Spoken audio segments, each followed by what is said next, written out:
Hello, thank you for stopping by. I'm going to read this story. Curious George Visits a Library. This is George.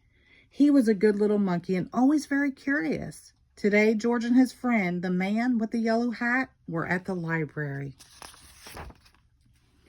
George had never been to the library before. He had never seen so many books before either.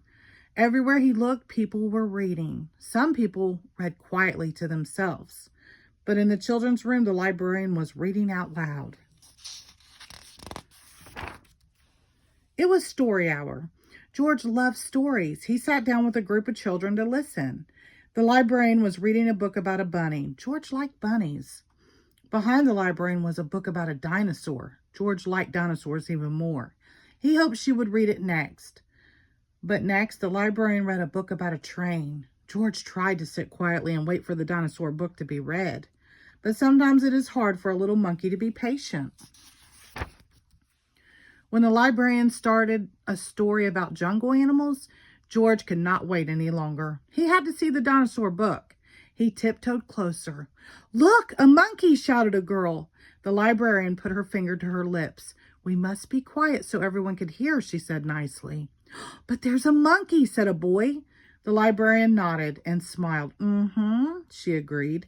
When she finished reading the jungle story, the librarian reached for the dinosaur book.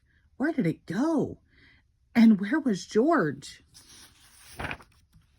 George was all ready to take the dinosaur book home and read it with his friend when another book caught his eye. This book was about trucks. George wanted to take it home too. And here was a book about elephants. George loved elephants. He added it to his pile. George found so many good books. He soon had more than he could carry. He leaned against a shelf to rest. Squeak went the shelf. "Shh," said a man. Squeak went the shelf again, and it moved. Why, it wasn't really a shelf after all. George had found a special cart for carrying books. What luck! Now George could carry all the books he wanted. He rolled the cart between the shelves and stacked up books about boats and kites and baking cakes.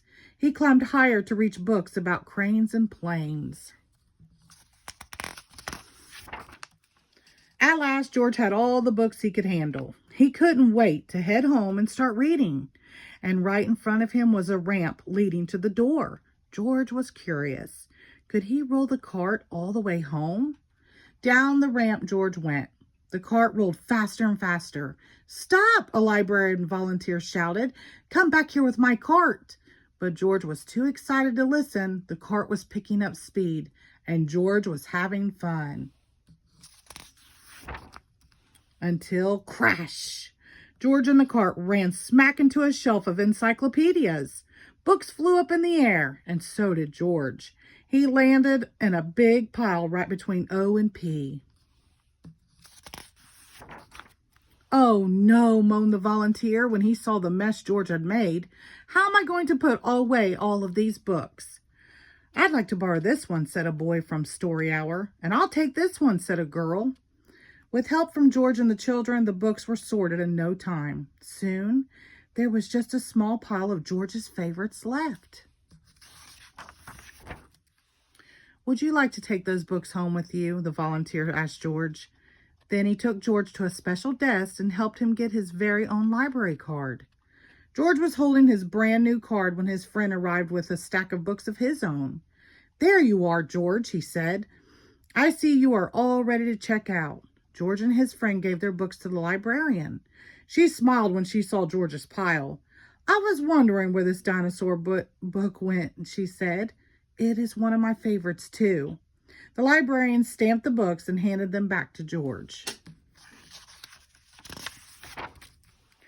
With his books under one arm, George waved goodbye to the volunteer, the librarian, and the children from Story Hour.